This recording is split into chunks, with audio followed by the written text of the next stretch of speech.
Josh Ellis and Shkreli discuss Pharma. Maybe that's a better way to do it. But if you can hear me, let me know. Sorry, I didn't realize it was on mute. No, you're absolutely right, Martin. I don't understand a single fucking thing about pharmaceutical industry or pharmaceutical investment. That wasn't the point of my original post, and the fact that none of you understood that is what fascinates me. You cannot see the forest for the trees. Well, maybe you could help us then. What was the point of your post?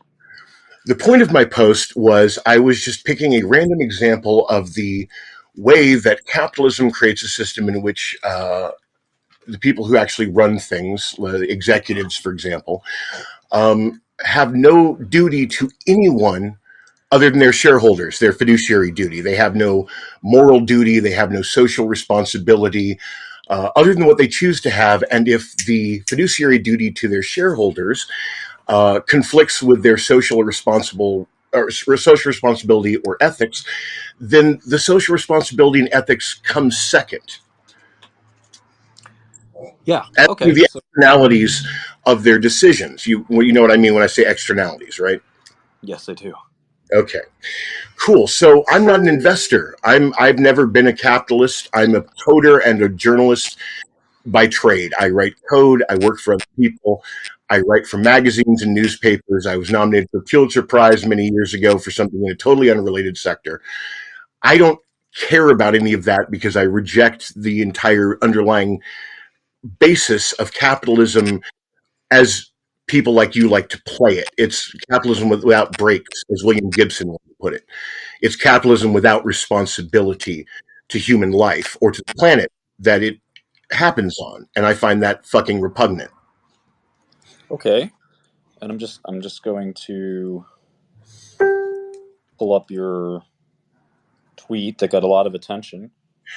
I wrote another one just a few minutes ago, if you'd like to refer to that, where I pointed out that I was merely speaking. It was an example off the top of my head in the middle of the night trying to explain this to people.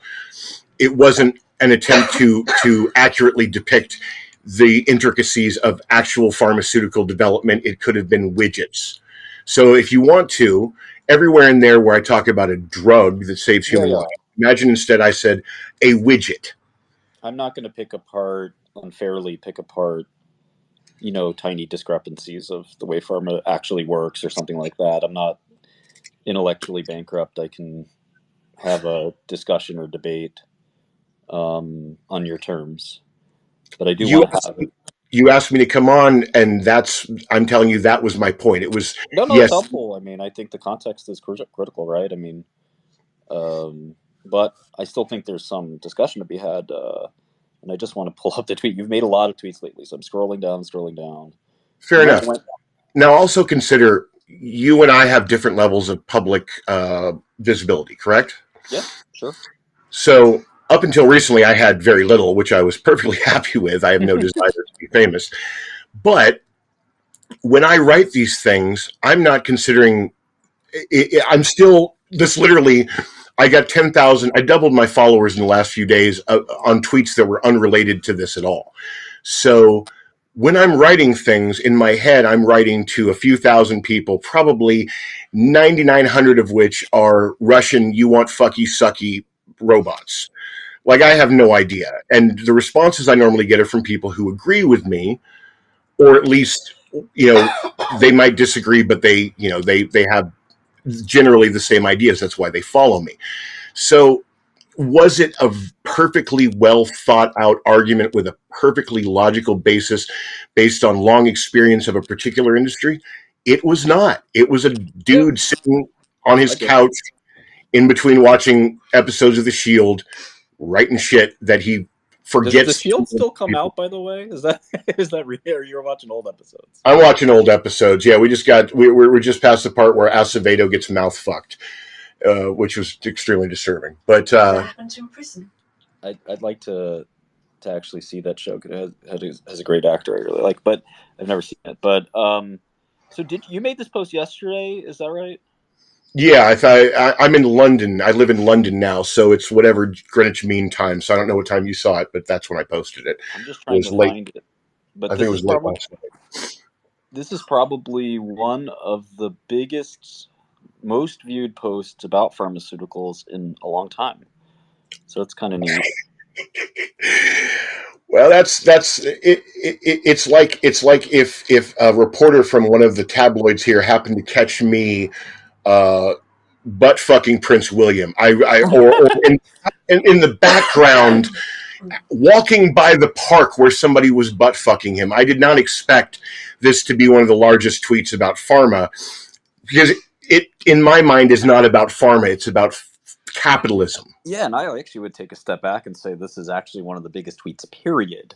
Because when I saw it, it was 3 million views, and now you're at 11 million views, which is, as you That's know, an enormous number where every single person in New York City, that's a scope that's fairly large, has read your tweet or seen it. Yeah, Um, I think it was Kierkegaard who said that shit cray. uh-huh. Yeah, yeah. All right, so I want to read the tweet a little bit and discuss it because that's kind of where we're at. It sounds like you don't like me for whatever reason. You sent me a very nasty thing involving your genitalia. Um, That's entirely true. I am a person who, this is it. This put it this way, Martin. I live in Britain because if I went back home to America, the medication that I rely on to survive would cost me about, I've estimated just kind of a guesstimate, but it would cost me about $2,200 a month out of pocket to survive. I would be unable to afford insurance for myself and my wife because we both have serious illnesses. I have heart failure. She has fibromyalgia. So, okay. though I love America, I can't return because it's a country with a privatized healthcare system, which is run by, financed by, advocated by folks like yourself. So you can imagine, on top of the Wu Tang thing, why you would not be one of the people that I had thought about sending a Christmas card to this year. I hope you Sure. can understand that. And that's Well, for someone like me who is disabled. $2,200 a month is not pocket change. I understood. live off of about $4,000 a month. Well, it might surprise you to hear that my viewpoint's different, and that I feel like I'm a person who's dedicated his life to people like yourself, believe it or not. So it's a little bit cognitive dissonant for both of us, probably. But we can go through the tweet, By and we can talk about Wu Tang, and we can talk about No, absolutely. pizza and all that. You, you, So you'll forgive, you'll forgive me if the reasoning on working within a system that itself, because this is the other problem with capitalism, is that it doesn't strictly limit itself to transactional business. It interferes with politics. it does. You, It does. so you work in an industry that has managed to perpetuate myths about the values of privatized healthcare when no one else in the world takes that shit seriously. America doesn't have the best healthcare in the world or even close to it. You pay more, Americans pay more out of pocket than any other nation pays out of taxes for healthcare, and they get worse outcomes. So the privatized healthcare model is, America's the only country in the developed world that has it, and no one else takes it seriously. When I explain my medical history to British people, they look at me like I went through both theaters of World War fucking two. They can't believe that I had to put up with that shit for 40 odd years in America before I came here, and it just got handled. So you Yeah. can see why I would be, as somebody who has materially benefited and worked within that industry very publicly and has made some statements very publicly supporting some of the, what to me I would characterize as rapacious profiteering. You can see why that would maybe have gotten on my not so good side, I hope. No, and that's fine. I mean, you're entitled to any opinion you want, from I'm an angel to I'm a devil, and I think there are other opinions out there, and we'll just try to stick to the facts and stick to mutual understandings and opinions about kind And of I what would have we're been talking happy about. to keep that opinion entirely to myself, except that somebody roped you in and you asked me to be on here. I I was appreciate, and I appreciate you coming. I think if you look through your entire Twitter history, you will never see my name in there. I never called you out, talk shit, nothing. That's fine. Yeah, I have thick skin. I was in prison. I can take almost anything anyone can dish out, and But let's get into it. So Sure. so let's imagine a scenario of how capitalism actually works, kids. You ready? I'm a pharma guy, and what actually attracted me to this was when you said I'm a pharma guy. I thought you were a pharma guy like me, uh, but I could see this was more of a a hypothetical. I I'm a should have said, pharma. imagine. Yeah, imagine I'm a pharma guy. Got it. I'm a pharma guy, and my company creates a drug that can save the lives of people who are going to die if they don't get it. It costs $5 a dose to make. Um, and again, my job here isn't to get you on gotchas and this and that, but I will say this that it's often, I think, gross or cost of goods sold, is often a misunderstood thing. Most drugs do cost something like $5 to make. Not all of them. Uh, some of them cost $200 to make. Maybe some of Sure. them cost $500 to make, but it's pretty rare that they cost thousands and thousands of dollars to make. And when I almost anything I say here is about an annual um, dose or an annual course of treatment, not any one individual dose. I'm So not. I'm not a pharmaceutical guy, but I do understand basic organic chemistry, so we can assume that I know that it's not going to be, that the manufacturing processes for drugs is not nanotechnology usually or something severely arcane. It's all just basic chemistry, yeah, right? well, keep in mind that in biopharmaceuticals that you do have to grow those drugs and purify them, so it can be a little different. But for example, there's a wonderful drug from a not so wonderful company, depending on how you look at them, called Revlimid, and Revlimid's about $100,000 a year. I bet you I could make gigantic amount of Revlimid such that it would cost maybe a dollar, maybe $5 to actually make it per annual course.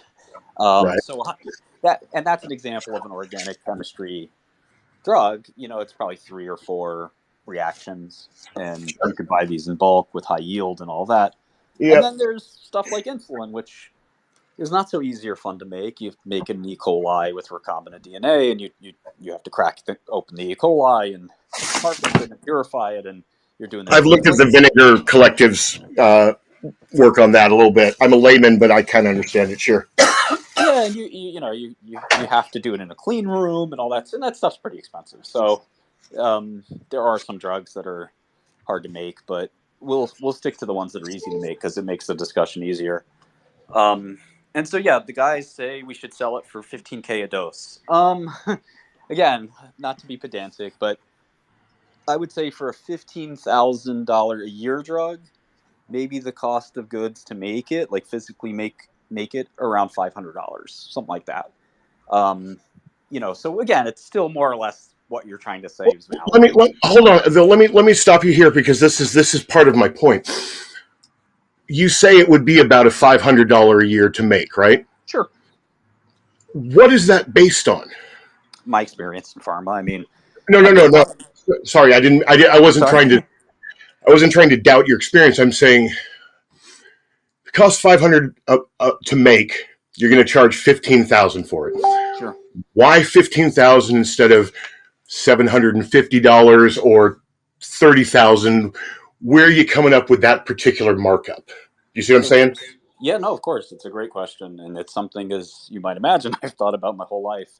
Um, there's probably three ways to think about it. And some of this goes back to, and this is a field I'm not that well versed in, but some of it goes back to economic theory.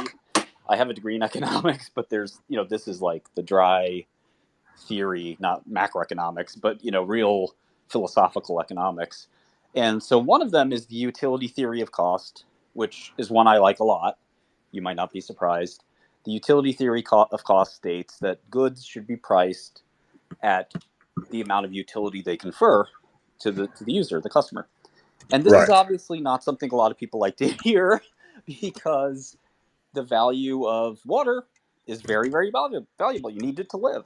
And the utility value is quite a lot, especially if you're very thirsty. You'll die without it. So the utility value is pretty amorphous and not easy to sort of pin down and say, well, what is utility anyway? And we have this very, and I'll admit it's a very grotesque field called pharmacoeconomics, where you actually put a price on somebody's life. And if you're Yep. disgusted, yeah, if you don't know this area, I think it disgusts you even more.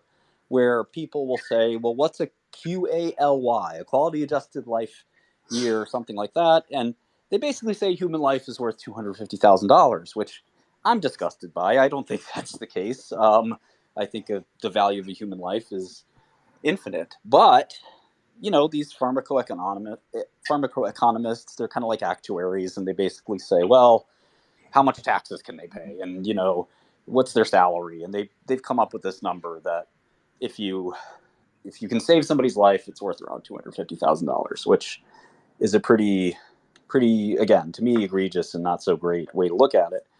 But that's kind of the way they work, and this utility theory basically says, well, if I can forestall, in the case of heart failure, I've looked at the space a little bit, but we'll pick something like cholesterol for a second.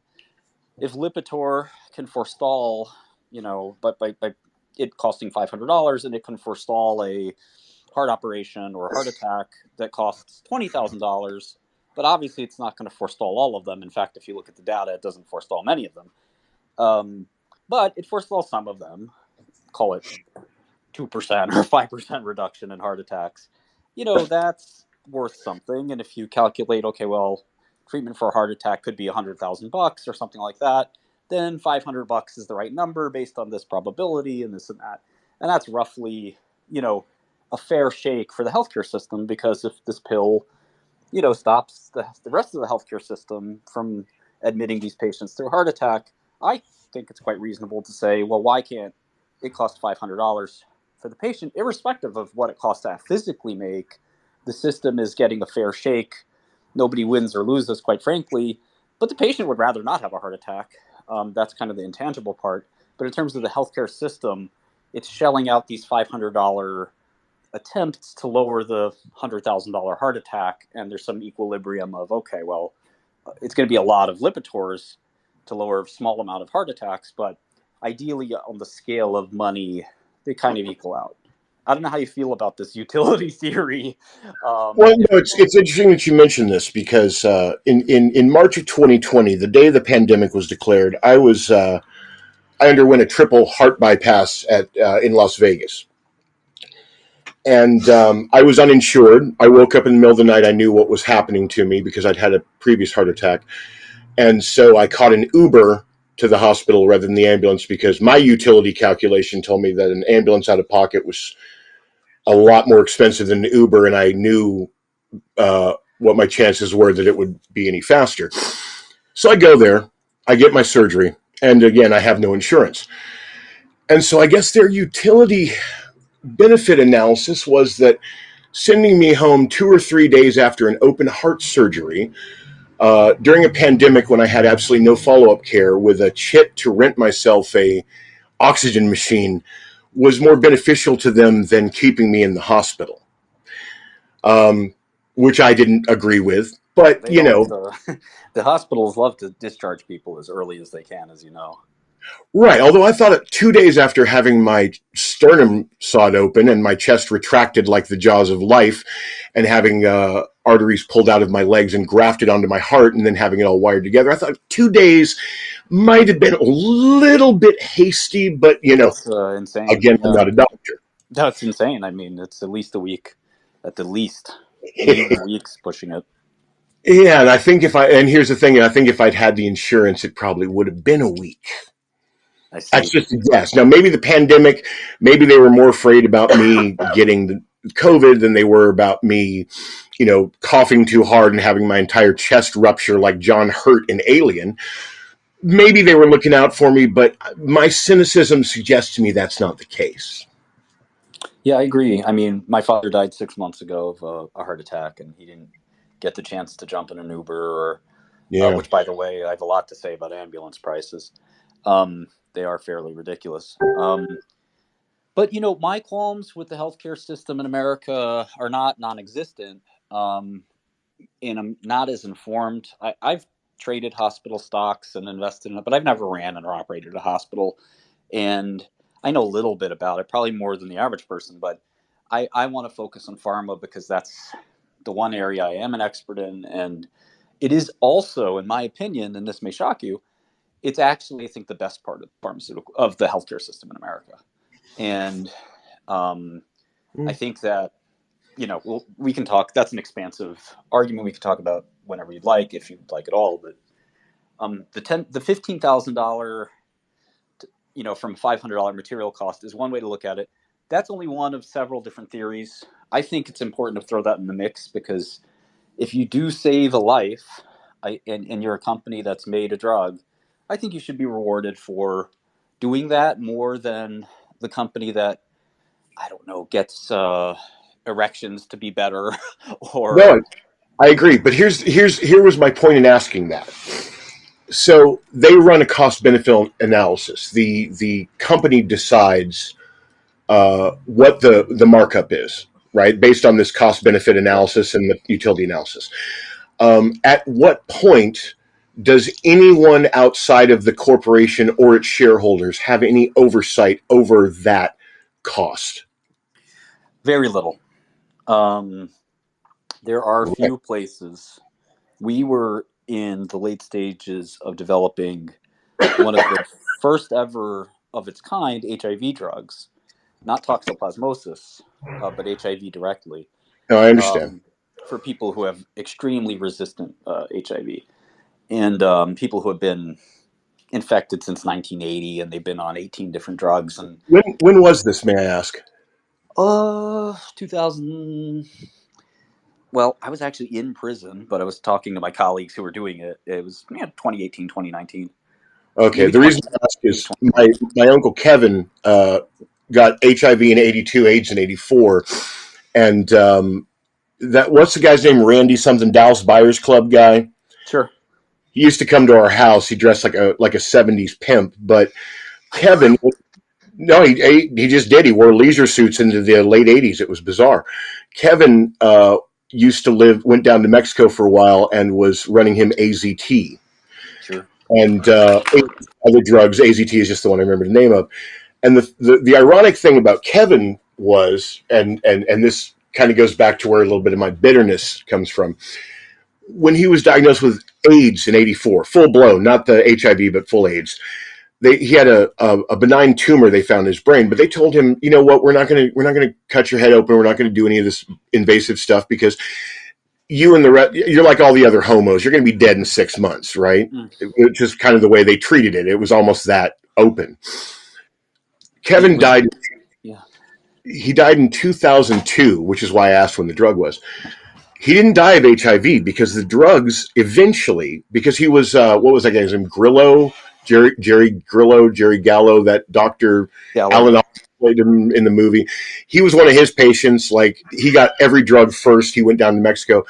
Kevin died of the brain tumor that he had been diagnosed with 18 years old earlier, which wouldn't have killed him if they'd bothered to actually deal with it when it happened.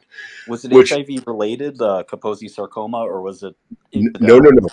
No, it was absolutely unrelated. They told him it was just incidental. Okay. They happened to find a brain tumor because they were doing checks, but they said it was benign, wasn't worth the effort, wasn't worth the hassle because he was going to die anyway.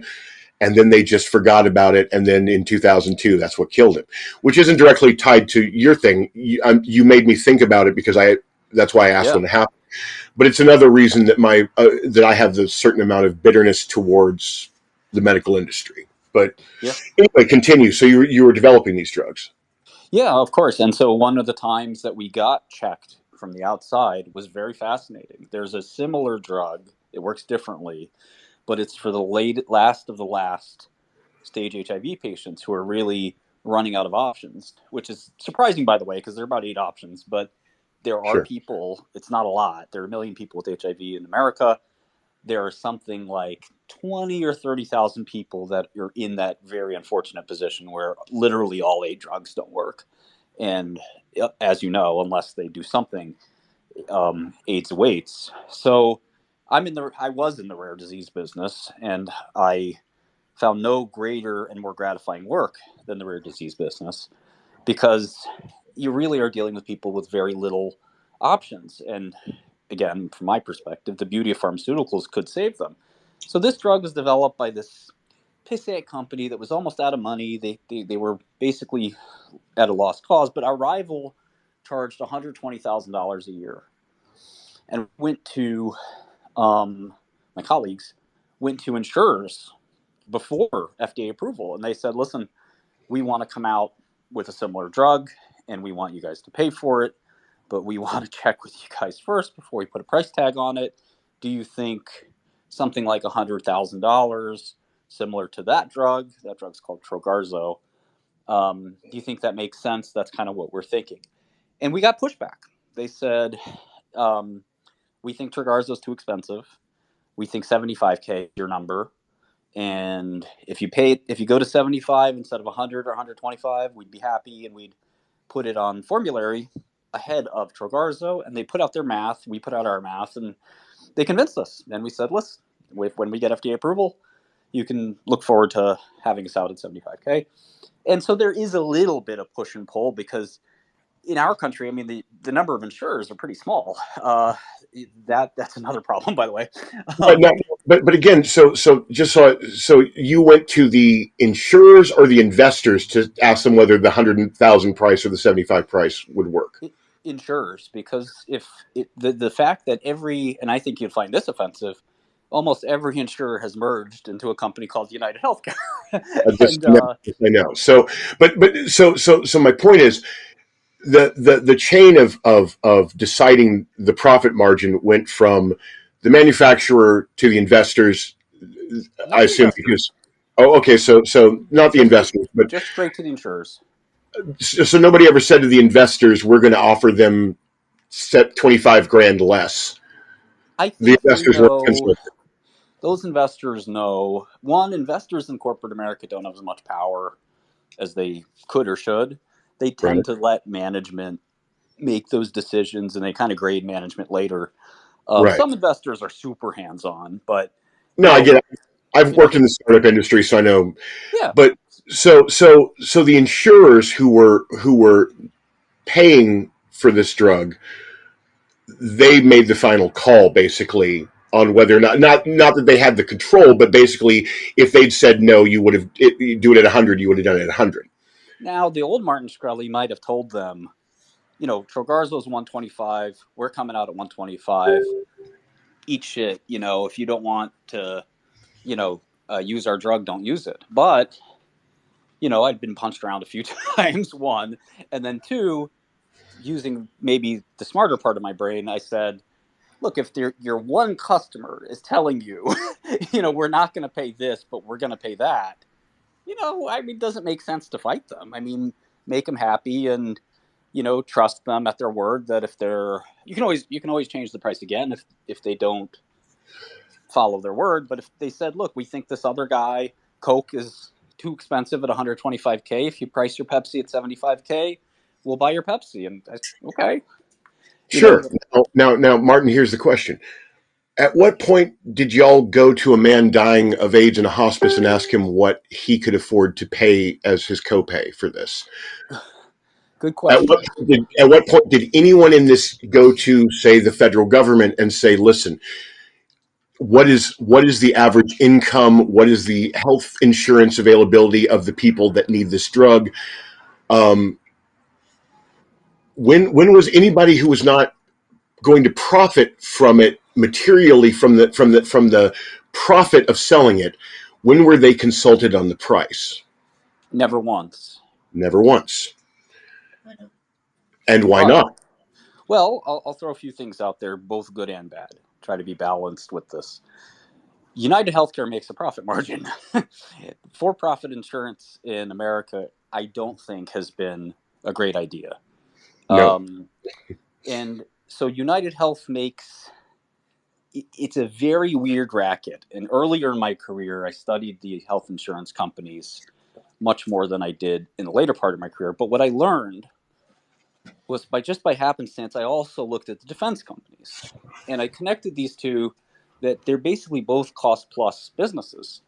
You charge the cost, and then your margin is like 20% above it. And as you know, the adverse incentive there is I'm going to make an F-150 fighter jet or whatever it's called, I don't know, F-22 or whatever those things are. I don't know that business anymore, but those big expensive fighter jets, I'm going to make them for kind of as much as I can, because at the end of the day, my margin is 20% of whatever it costs me to make it. So if it costs me $200 million to make a fighter jet, I make 40 million.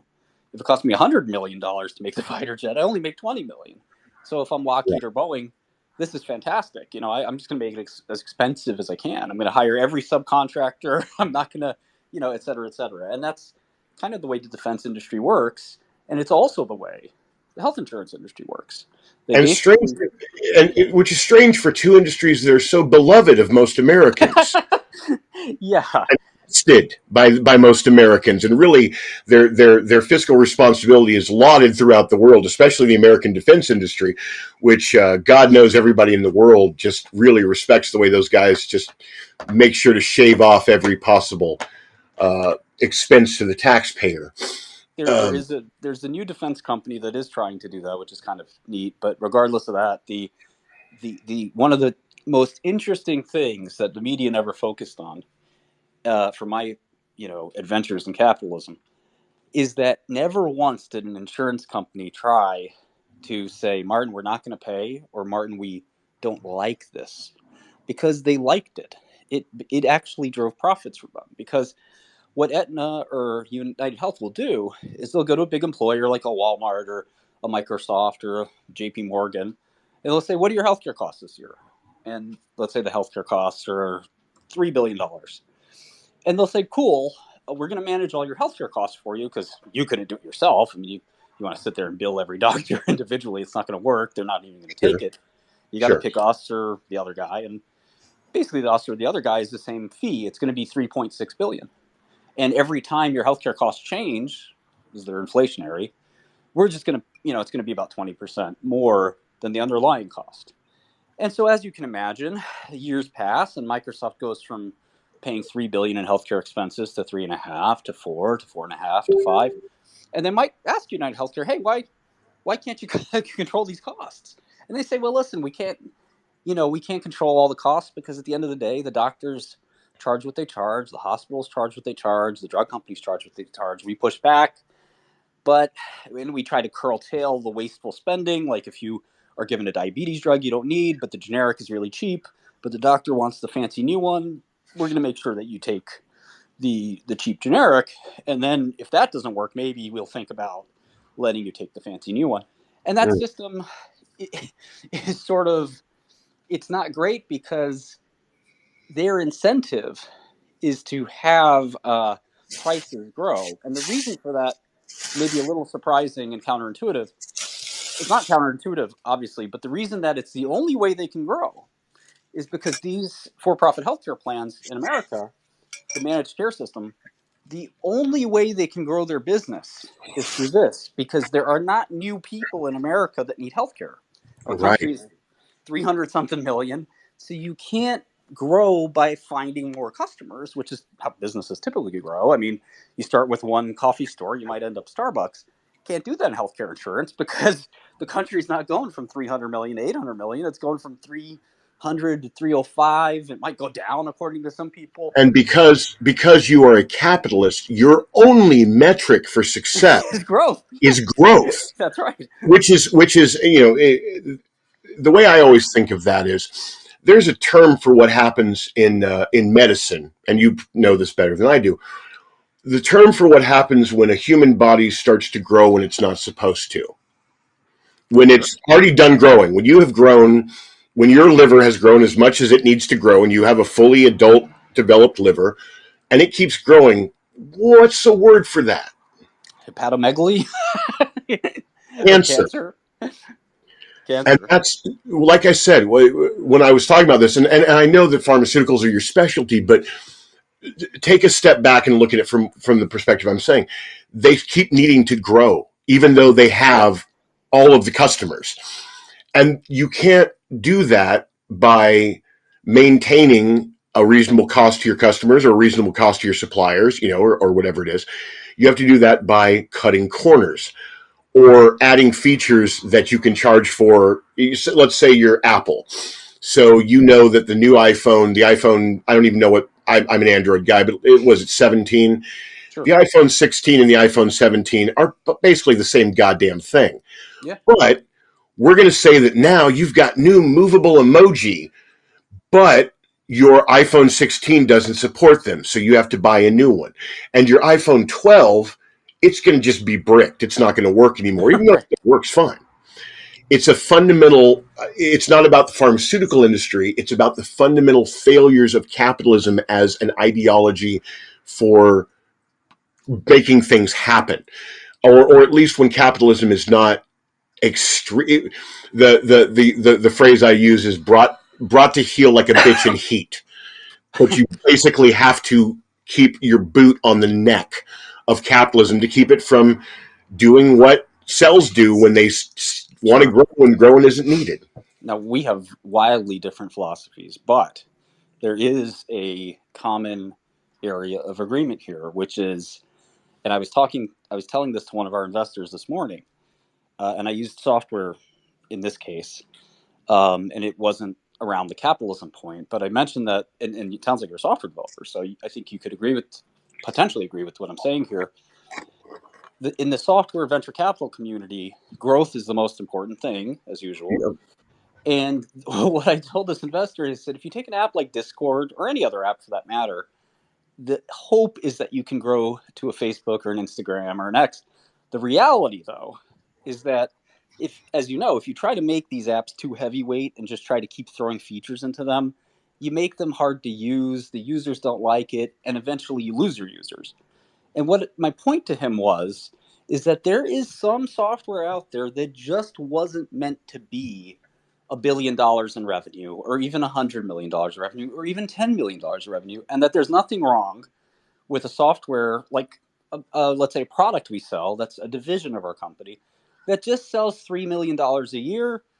It's got 100,000 users, and it's never going to grow again because we found every damn person that wants to use it. And what we do in that case is we're not going to grow it. We're going to harvest it. Every year we'll make so much money. We'll support it. We'll maintain it. If anybody has questions, we'll talk to them. But we're not going to go out there trying to convince people who don't need it or don't want it to keep, buying it or using it. And I think that if you look at Facebook in the extreme, they are now at the point where the majority of the world uses a Facebook product every day, and that they actually kind of can't grow anymore. They can grow attention, they can grow more time on the app, but in terms of users, their growth is now limited by global population, which is kind of nuts to think about. Right, but what's interesting about that? Facebook is a great example because it's one that I have a fair amount of knowledge of just because I work in the industry. So the cost of Facebook's expansion is gay men being murdered in Iran. Well, that's a leap. How do you get there? All right. So Facebook has decided that they've gotten all of the revenue they can get from strictly advertising. Sure. So this is like 10 years ago. 10, 12 something years ago, 2000 teens. They start releasing this product called the social graph. And it's a way of basically essentially it's data mining, right? It's the way they can figure out what your tastes are, your likes are based on what you post. And they're selling that to anyone. They're selling it to Steve Bannon, right? You're with me so far. Yeah, totally. Whoever will buy it. Right. Including the Iranian Revolutionary Guard, who start using it to figure out who's queer in Tehran on Facebook and round them the fuck up. Yeah, no, I think you're right that that's something where the company has to take a social stance. I But think, yeah, they don't. This is the problem. They don't have to. They can if they choose to, if their ethics cause them to. They have no fiduciary duty to stop selling. And in fact, they usually don't. And more to the point, this was so obvious as soon as I saw what they were doing that it was going to be used by bad actors, that it was embarrassing to me that nobody there. It was impossible because of the people I've known who've worked at Facebook. They're not clinical grade morons. So I knew that somebody. nor are they bad people, right? Well, no, that's the problem. is at some point, if they can see that their product is going to hurt people and they put it out anyway and do the, well, if we didn't do it, MySpace would or whatever thing, that kind of does make them evil people in my understanding what evil is and my own Sure, choices. I can buy that. I And think I'll give you an example of when this actually was something that mattered to me. So years ago, I came up with a startup that I did by myself. That was it was an app that allowed you to leave notes tied to physical locations, but virtual notes using geolocation, right? Um, so the way you can check in on Facebook or whatever, but you could leave a note in a particular place, and anybody who was near there could see that you'd left a note. Like you could say, "Hey, this restaurant's great," or "This is where I first met my wife. We fell in love." Whatever it was, right? Just a simple little basic thing, but it was pretty cool at the time. Geolocation was kind of a new thing. And I figured out a way to build an advertising system for it that would only show ads for local businesses to people who were nearby, because I was getting their location anyway to show them the data. Now, this was all completely anonymous. Nobody could see you. I did not track who people were, where they were. All it would do is when they opened up the app, it would send a request. Hey, are there any ads within 1 mile of, let's say, Las Vegas Boulevard and Flamingo, because that's where I lived. And it would show ads for local businesses. It was a way to get local businesses to be able to buy into internet advertising. It seemed like a good way for me to make money, right? Totally straightforward. So one day I'm at a coffee shop and I start talking to these guys about it, and they get real interested. And they ask me if they can set up a meeting with my boss about the idea of buying this technology from me, which I should stress at the time, this barely works. It's barely alpha. I've got 1,000 users because I have a few famous friends who have kind of tweeted about it or whatever, but it's not really there, right? It's not even a company. It's just literally me and a laptop. So I go to these guys' office, and the guy that I was meeting with turned out to be a guy who owned that check cashing company that Montel Williams used to do ads for. Oh my God, I met him too. Yeah. Kevin All right. Kevin Scott. Yeah. So Homeboy starts asking me, so now you have this algorithm where you can track people's locations, but not wear down their battery. Because remember, this is the early days of the iPhone when geolocation still wore down battery, and I'd come up with a way of basically sampling their location and yada yada. And he said, yeah. And I said, and you've done this in a way that the App Store, it doesn't violate Apple's privacy tracking. And I said, yeah, because technically they're asking to get they're setting their location on purpose. And I start realizing that what this guy wants to do is he wants to modify my ad network to be able to track people without their permission or knowledge. And so this was 2008 or 2009. This was right during the recession. I was broke. I had recently gotten together with my first wife. We lived in a 3-room condo that I rented from the comic book store guy who was a friend of mine. Our power was getting turned off. There was no work. I was broke. So this guy says, I'll give you $75,000 in cash right now for your code. And I didn't do it because I knew exactly what the hell this motherfucker wanted with my code. Now, you can argue that someone else, he could have just simply said, okay, well, I'll just hire somebody else to do it. Great, but it's not me, because I like mirrors. I like being able to look in them, and I like sleeping at night and being able to do it. And I think it was the next month our power got turned off again. We had to borrow money from her parents to get it turned on. But my pride was worth less to me than my morality. Does that make sense? Sure. Kevin Scott was the guy's. I'm sorry. Scott Tucker was the guy's name. I met him in federal prison, believe it or not. Yeah. Good. He was a motherfucker, man. I could just tell. His hair creeped me out, too. It was actually his second felony, which was interesting. A lot of people don't know that. Yeah. They had money, but I grew up around money. Money doesn't impress me. My grandpa had more money than God by and he was yeah. Yeah, no, as much money as he had, he might as well have been in an Aha video from the 80s. He was so sketch. I mean, dude was just Yeah, that sounds like, yeah. And he, as you know, I mean, he used the Native American. I don't know if you know the story, but the way he made all his money is he used the Native American, a Native American tribe, to get around usury law. Oh, a few years ago, right around the time of my heart attack, I was working part time doing IT because I was basically bedridden. And I was doing IT and a little bit of private detective work for a law firm in Florida that sues debt collectors. And those guys do the same thing. In fact, there was a few guys out of, I want to say it was Bulgaria or Albania, who were setting up payday loan places and then going in with tiny Native American tribes in like California, where like literally the tribe is 50 dudes and their reservation is 8 feet wide, and using them to be able to get around the same law. So yeah, no, I'm very familiar with that. I actually went and physically tracked those people down in San Diego. So yeah. Yeah, and he supersized the business model, as you know, with Montel, and there were a lot of laws changed because of it. He would put in the fine print that it was actually a 600% APR loan, and Mhm. all of those things, and it disproportionately impacted the black community, and you know uh, I think they gave him a bit of a heavy hand on the sentencing, but that's another story regardless. But I think a lot of people look at the justice system, say all's well that ends well. That's a bad guy. Fuck him anyway. Um, but Yeah, I mean, yeah. I Personally, I I don't like prefer slapping him across the table, but that's just me. I'm a vigilante. yeah, I prefer the rules are followed and that we actually check, dot the i's and cross the t's, and everyone's given a fair shot and this stuff.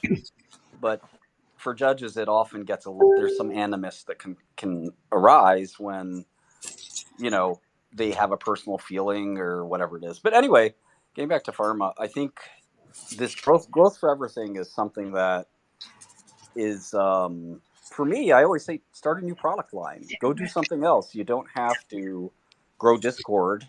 They're at 100 million monthly actives. They've had a really hard time getting to 200. And my answer is, look, maybe the marketplace for this app is just 100 million, and you should just leave it at that and enjoy it. That's a lot of users. You should be And able to make a business. and in the example I'm talking about, right, for like Facebook could have done that. Instead, they chose to grow their revenue Oh, by sure. doing something that's frankly horrific. Well, they've needed to be in Iran, the Philippines, Indonesia, and Mark. To think what you want of him. I happen to be a fan, but he also went to China, learned Chinese, married a Chinese woman, and did everything he could to get allowed in China. And of course, they said no. Um, and he wants every person on the planet to use Facebook to the point where he's actually subsidizing. I don't know if you know about this one. Internet costs in different parts of the world that don't have great internet. He's Yeah, giving them internet that's just to get to another. Facebook. It's interesting because I went down to 10 years ago. I went down to talk to tech firms in Nairobi and Kampala, and this was about the time that Facebook and Google were making their inroads into the internet providing for Africa thing, and it it doesn't actually quite the practical way they wanted to do it and the way that they have done it isn't quite as straightforward as they make it sound. Um, the people I knew who were talking to him about it, basically, you had internet that would really work well on Facebook and nowhere else. Like no, the Right, web, right. wouldn't work. So now, here's imagine this. Imagine somebody could write a social network, right? A new one. So let me jump back real quick for a second. So let's talk about TikTok, Instagram, Twitter, Facebook as the four kind of big ones, right? Generally Sure. speaking. Now each of them has a different interface and they do different things. Tweets are what is it now, 500 characters or whatever it is, or 250 characters. Instagram is only pictures and videos. TikTok is only video, right? Yeah. Do you know what the difference in the database structure for storing these is? You talking about schema or size or what are Well, you the thinking? short version is none. The background or the back end for these is functionally the same. It's all about the interface. Mm-hmm. Yep, sure. So Facebook and or Instagram and TikTok both allow videos but not images. There's no actual technical reason why TikTok couldn't allow images. That's just their gimmick. Yeah, it's just MySQL at the back, right? Like it's Sure. yeah. So let's imagine you had an app that would allow you to say, okay, I'm going to upload a picture, or I'm going to upload a short post like a tweet, or I'm going to upload a really long thing like a blog post, or I'm just going to post a link that's just a link to something, some cool story on the internet, and that's all it is. And then when you go and open up that social network app, you can say, you know what? I only feel like looking at pictures right now, or only show me videos, or only show me links to news sites. Um, and instead of having the algorithm that dictates what you see, basically everything's shown to you the way that most of us, I think, would like it to be, which is newest shit first, older shit later, down the page. But you could also filter it by groups of people. So you could say, only show me photos from my family, or only show me audio clips from bands I like, right? Because it's basically all the same thing. As far as the back end goes, doesn't matter. It's a UI issue. So imagine you have this social network. That'd be pretty cool, right? Sure. But is this Sure. related to capitalism and Yes, it is. Yes, it is. So imagine that the person who is building that or has built it says, I really know a lot of people in Silicon Valley because I worked for a company that was funded by Sequoia and Garage Ventures, and I knew Tony Hsieh personally. And I can make a whole lot of money off of this social network. But I'm not going to, because fuck those assholes. I'm going to give it away for free, open source, to anybody who wants it at no capital benefit whatsoever to myself. I will never see a dime from anyone having it. no ads, no No ads, subscriptions? no data mining, no anything. What do you think somebody like that would be like? Richard Stallman? Oh no, somebody very stuck in a certain philosophy that believes and has conviction in that philosophy, and there are plenty of people like that. I mean, I can tell you that at least one person who might build that is an incredibly handsome motherfucker with a huge cock who really, really likes Tom Waits. is that Because I have you? I have done that. I'm Okay. finishing it. It's built. Oh, I And think that's a great idea. I mean, I in fact do stuff like that as well. That's a big ambitious one. But me and my software company, we love to make software that costs a lot of money for everyone else, and then we look at it and say, well, why does this cost anything? And we try to find a way to undercut them. And we often do this when we have a vendor we hate, and we're just like, yeah, you know what? It'd be nice if this thing was free, and we're going to make it free for ourselves. And while we do that, let's try to make it free for others. And now, it's when kind you of lighting money on fire, but it's but that's the thing. You're lighting because you're paying these guys, right? sure. For the last 5 years, I have been lying in beds, unable to move, and then slowly able to get up and walk, and I can crawl. And every day I go to the cafe, and I've been building this completely on my own with absolutely no investment other than a guy I know who works for a large software company who's thrown me a little bit of money to live on. It's the only thing I have to live on. But I guarantee you that what he's paying me is probably less than you spend on office catering. The reason I'm doing it is not because I think, well, I'm going to release it out in the world and then I'll find a way to monetize it. Or, I'm going to get a bunch of users and then I'm going to start charging for it. I'm giving it away because fuck Which by the Mark way is Zuckerberg. sorry, I just wanted to interrupt you real quick. Which, by the way, is how we do things. We want to start with a low price and give it away, but eventually we will succumb to those pressures of our investors saying, "So what are you going to do with all this?" And we may sell it like WhatsApp, sell it to another company and say, well, let's let Facebook worry about that. And we throw it over the wall. But Facebook is going to make WhatsApp monetized at some point. So it's when I say that we like to take vendors that charge us a lot and cut their price, it's not necessarily out of the goodness of our heart. It's because one, we wouldn't like to pay for it, and we know other people don't want to pay for it. But we're still going to probably charge something, and we probably have some idea on how to make it better, and then upsell and do all this stuff. So I just want to be clear that No, I what I'm got you. doing and what you're doing are a little different. But please, I cut you off. The reason that I'm doing it is so I have 66% heart failure, and you know what that means for me. I do. I do. Basically, for those who don't know, what he's trying to say is he's dying. Yeah, now I may last a lot longer than I would in America because thank God I get Entresto and atorvastatin and dapagliflozin and all the stuff I get for free on the NHS. And I'm going to hang that over your head in a minute, but go ahead. All right. So the reason that I am doing what I am doing is because fuck Mark Zuckerberg and definitely triple, quadruple in the mouth. Fuck Elon Musk. I'm going to give people an alternative to what they're selling because I want them to fail. Now, the problem that they're facing is they can just laugh at that, and they probably do, and you might, and that's fine, and I don't care. And maybe the 5 people who've told me they love what I've seen, they've seen the prototypes, maybe it'll be only people who use it. But I have a feeling that when I release this app, it's called Kowloon, by the way. When I release this, a lot of people are going to install it and use it. It's a slightly different social model. It's boring, not relevant here, but I think a lot of people are going to use it, and I think that it's going to cut into their revenue. And I think that's good because I think they've done a lot of evil shit to make money, and they've made the world worse when they could have simply made it better. Facebook, without the data mining, the analysis, all the Cambridge Analytica shit, all of that is great.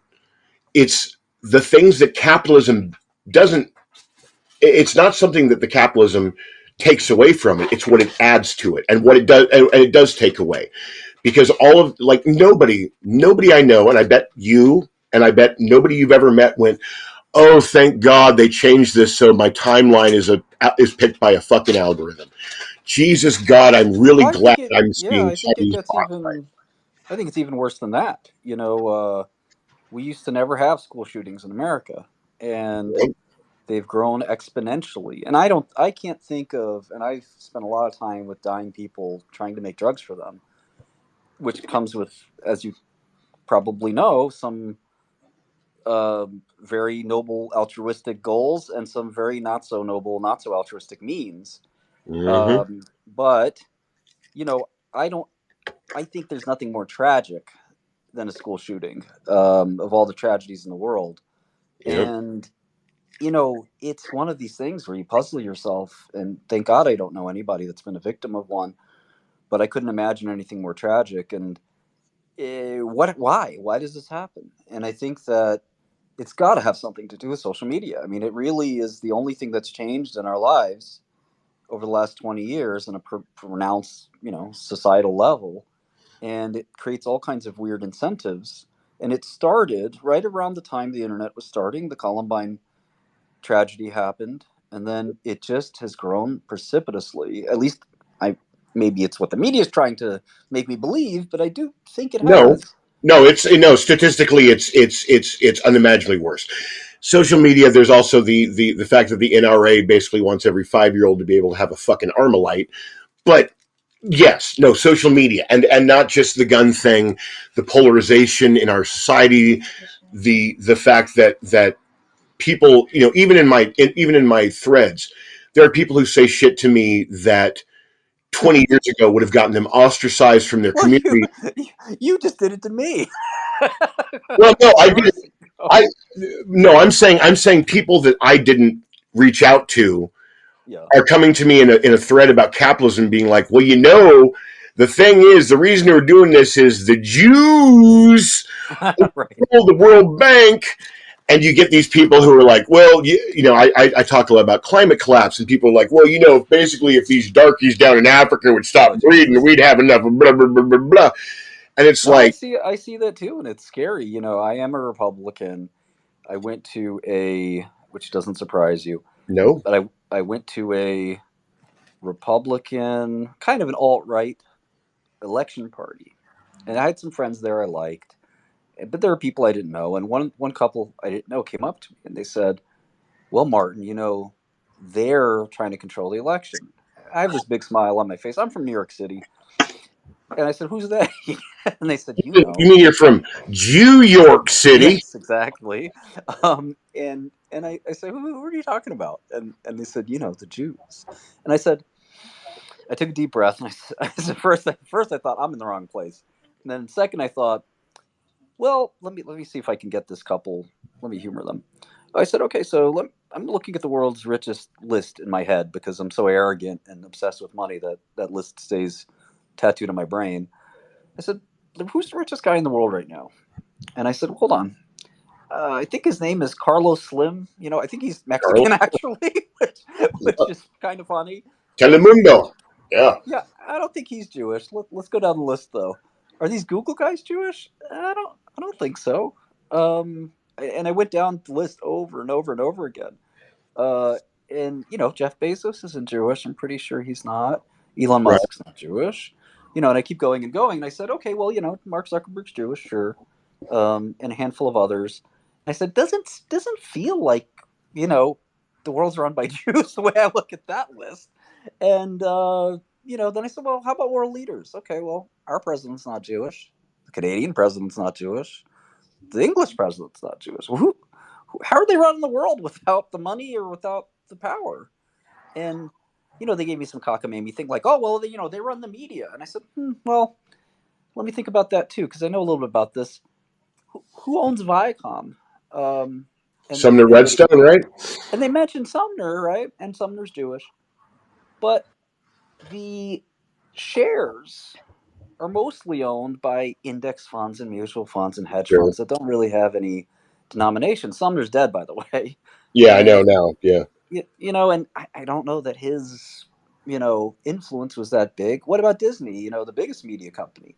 It's so diffusely owned by so many households, including Warren Buffett, who also is not Jewish.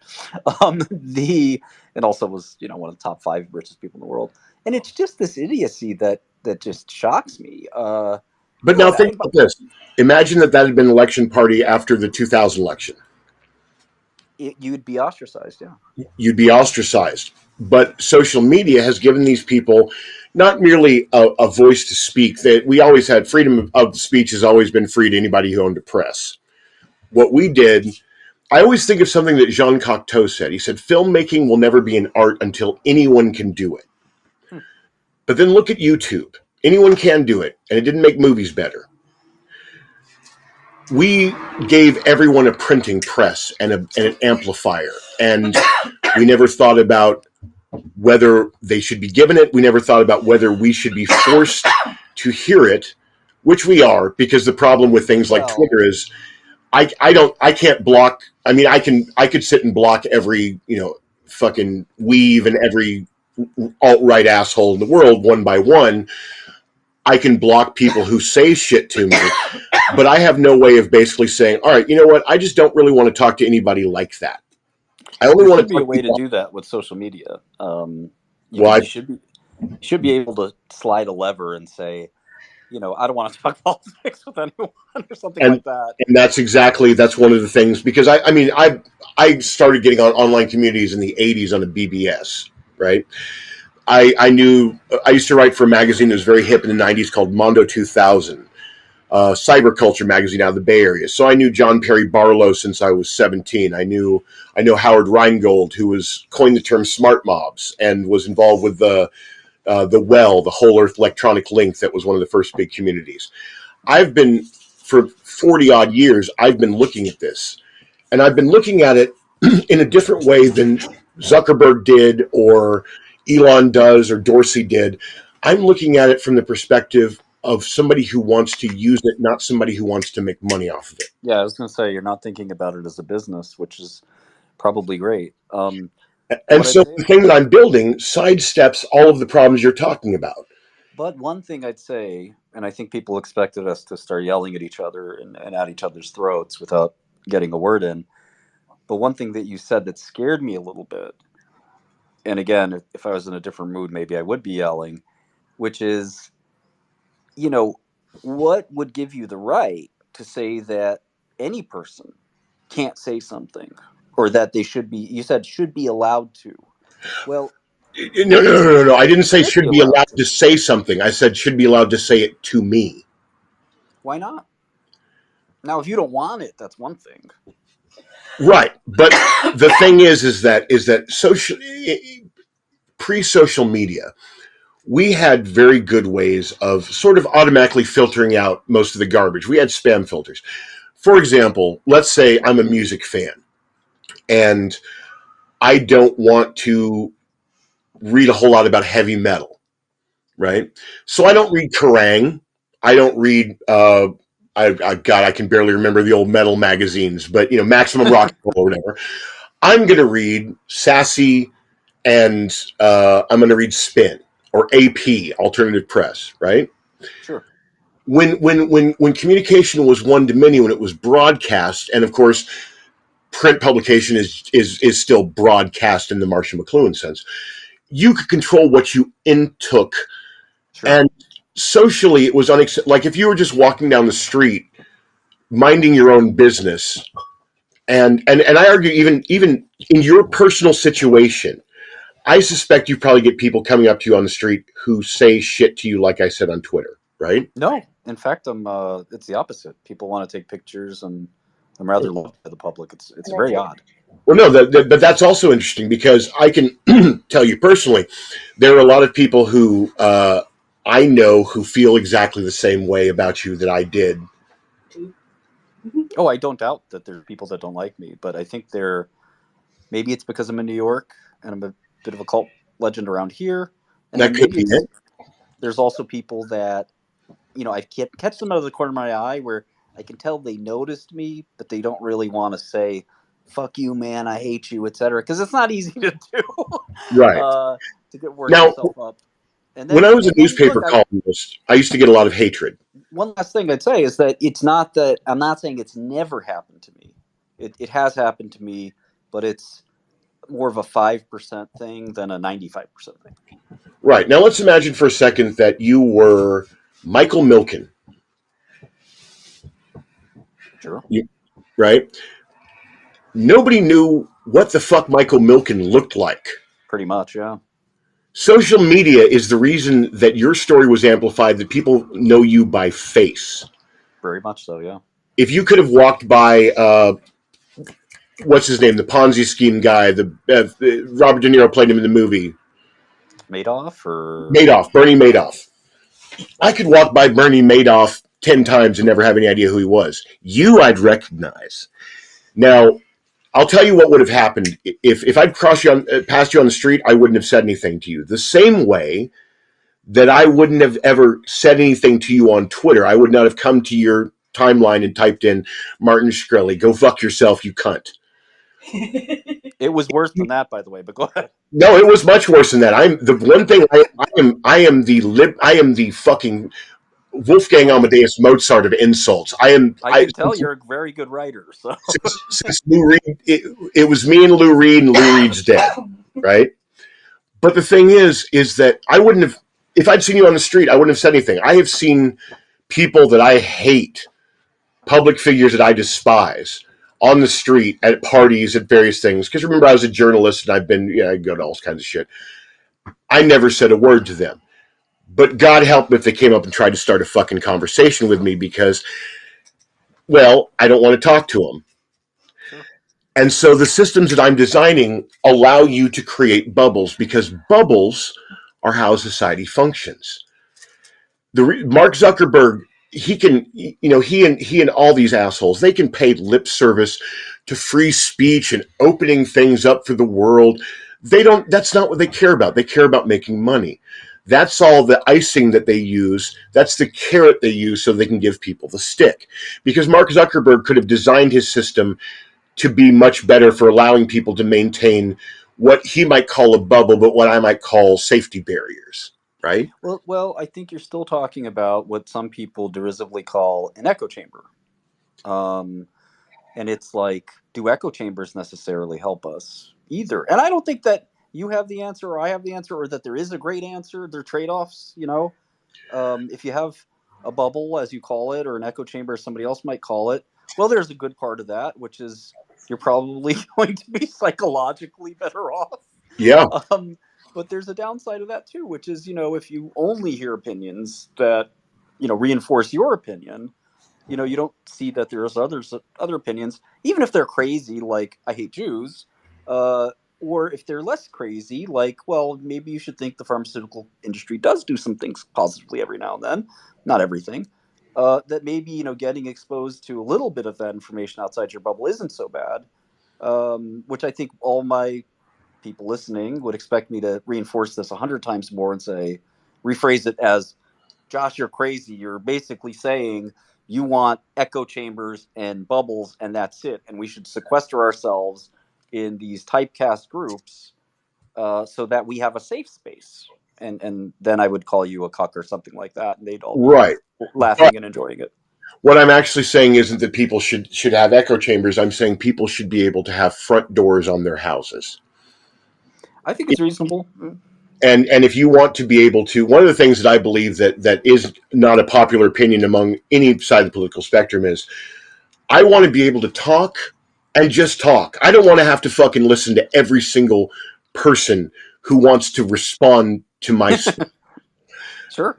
now, and people on, you know, I get a whole lot of the and you get a lot of this in the alt right, but you get a little bit in the left, but it's mostly the alt right, the debate me coward guys. I hate those. Everybody hates those guys. Right, and they're like, why aren't you responding to me? Why aren't you, are you afraid, or why are you insulting me instead of having a conversation? Because, bro, you're like a fucking hobo coming up to me on the street ranting about fucking aliens. I don't know you. I don't know your credentials. You could Sure. literally be sitting in your own shit in a fucking goat brothel in Barbados, jerking off, wearing a fucking monkey skin on your head, trying to talk to me about Milton fucking Friedman. I have no idea. Why am I going to waste my time marshaling arguments to have a conversation with a fucking name on a screen with a fucking frog picture, and the name is like Crypto Bro 975 1488? Oh, please, can I spend the next 2 hours doing research so I can have a fucking debate with you there, William F. fucking Buckley? Can I do that? No, Please? I Or I can go do something more valuable with my time, like jerking off or eating a fucking pudding cup, which is I don't and think I don't think anybody owes each other engagement, right? I agree with that. And so part of what I've designed in my system is, with every single post, you can completely turn off replies. You can completely make it private. You can make it so that anybody can see it, but nobody can respond to it. And you can make it so that only certain people can respond to it. And it's a much more. now hold on, I think X has some of those features, and Yes, it does, but mine are better because I've looked at what they have, and immediately I realized where the limitations were, so I fixed them.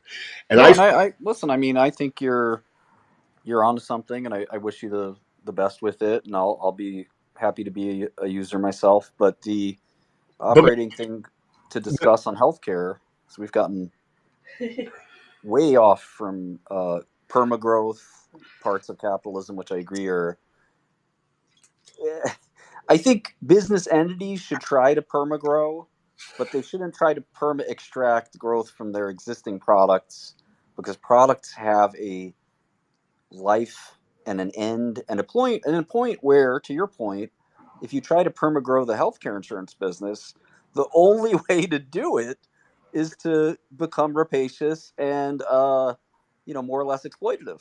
And according to 90% of the people I know who are free market capitalists, you just said you hated freedom, Martin. Why do you hate freedom so much? Well, I'll say this. It's a good question because I do feel a little weird saying it. I don't have any problem with capitalism as a means of ramping up the means of production, like Karl Marx, right? The problem is when you literally I mean, these guys talk about regulation like it's this heavy-handed thing, but you and I know Sometimes that, it is. right? But most of pharmaceutical regulation is because, well, A basically, lot's at stake. Bayer is like, here, give heroin to your fucking Yeah, 5-year-old. lots. I actually think, and I tell my libertarian friends, and look, Vivek Ramaswamy is a friend. He's trying to literally shut down the federal government. But both Vivek and I know, and he knows as well as I do, if not more, that the FDA does a damn good job, and that there isn't a bunch of waste there, and they're Nope. actually very very useful. We don't know now. What's ironic is the part of the government we know really well, we like, and the parts of the government we don't know anything about, we think should be shut down. But So it's sort of that's true of almost everyone. And part of the reason is, if you look at in any government agency, if you look at where the regulators come from, where are they hired from, Martin? let's see, law firms, And then often once they're done regulating the industry and they they go to the leave industry. Yeah, office, they go right in the industry, right? sure. So of course y'all like them. They're your fucking homies. And Yep. and the thing that I'm saying is, it's like so you meet with Well, these I like the FDA because they do a good job. right, They surprisingly they actually aren't as heavy as going to the industry as other areas, which I think it's a lot more common. The FDA people are a remarkable group. They're people who really love medicine, and they love being like, a lot of those guys are lifers. And you're right that like the commissioner usually will go to a law firm or a lobbying firm, and occasionally will even go to a drug company. But I will say that, and again, this is more of a gotcha caveat, but in the pharma industry, it is not as pronounced as I'd say like the defense industry, where it's basically a right. given. Or and this to me is the most egregious one, because my other thing I'm doing right now is writing a book on how poor people like me can deal with climate issues and climate collapse. And even if you don't believe in man-made climate collapse, heat waves are killing you. This is how you survive them. The EPA might as well just be called the fossil fuel fellatio administration. You think so? Yeah, I think that the amount of, because they're operating from this fundamental concept that people have a right to make money and make a profit. I don't know where people think that's a human right. It's not in the Bible. It's, in fact, the Bible kind of says the opposite. It's not in the Quran. I've read the Bhagavad Gita. I don't see anywhere where you are guaranteed the right to make whatever profit you want. Well, it's funny you say that, because there are industries, and this was one of my biggest arguments around the time of the pharma controversy. And unfortunately, when people think pharma, they don't know who the CEO of Merck is, or the CEO of Pfizer. Well, maybe Pfizer, but Yeah. they don't know who the CEO of Johnson and Johnson is, or Novartis, because those men, and they're almost all men, Yeah. have tried extremely hard to be as Mm-hmm. nondescript as possible, and They make aren't going money. out putting wings on the Metropolitan Museum of Art and then going, wait, how do you know about our family? Yeah. Yeah, yeah, they're as inoffensive as possible. They're trained to be as politically astute as possible. I am not. I say what I feel, how I feel, when I feel it. And that's, cost me, in some ways, cost me a lot. But in other ways, like you, I have a set of principles that I grew up with, and I don't change them. And every time somebody said, Martin, keep your mouth shut, this will blow over, I said, you know what? No, I'm going to not keep my mouth shut. I'm going to tell people how I feel and defend myself. And, the right thing to do, the smart thing, quote unquote, to do would have been to listen to that advice. But it's just not how I'm wired. Anyway, enough about me. The impression, I'll be honest with you, the impression I'm getting of you from speaking to you, and let me be clear, all the horrible, horrible shit I said to you, if you lined those boys you were just talking about, all those CEOs up in the room, they'd get a lot worse. Well, I'll say this. The only reason I mentioned that story is that for when people think of pharma, unfortunately, they can't really put a face to the name of the Amgen CEO, but they Right. can put a face to my name, uh, especially 5 years ago. Um, But and so anyway, here's what but let me tell you what I think, and with a little side story, and I swear to you this has a point. okay. So back in the late aughts, I was one of the people who kind of invented the concept of crowdfunded journalism. 2007, 2008, somewhere in there. I realized that I wanted to go visit Trinity, the nuclear test site in New Mexico. And I looked it up and I realized that it was open 2 days a year. And one of those days was about a week away from when I just had this sudden urge. So I went on my blog at the time. This is not it completely, but mostly pre-social media. And I said, listen, I want to go drive from Las Vegas down to Trinity, and I want to write a thing about Trinity, about the place, like a travel log, and about the bomb. Because I'd read Richard Rhodes' history of the making of the atomic bomb, and it's always fascinated me. And within 3 days, I had $1,200 from just people PayPaling me, which was pretty impressive in the days when Kickstarter didn't exist, right? So I rented a convertible and I drove, whatever it is, 800 miles. I went to Los Alamos and I interviewed people who worked at the laboratory, just sitting in a bar and kind of looking around. I interviewed a guy who used to work at the lab and then ran a scrap and surplus store there because he turned his back on nuclear technology.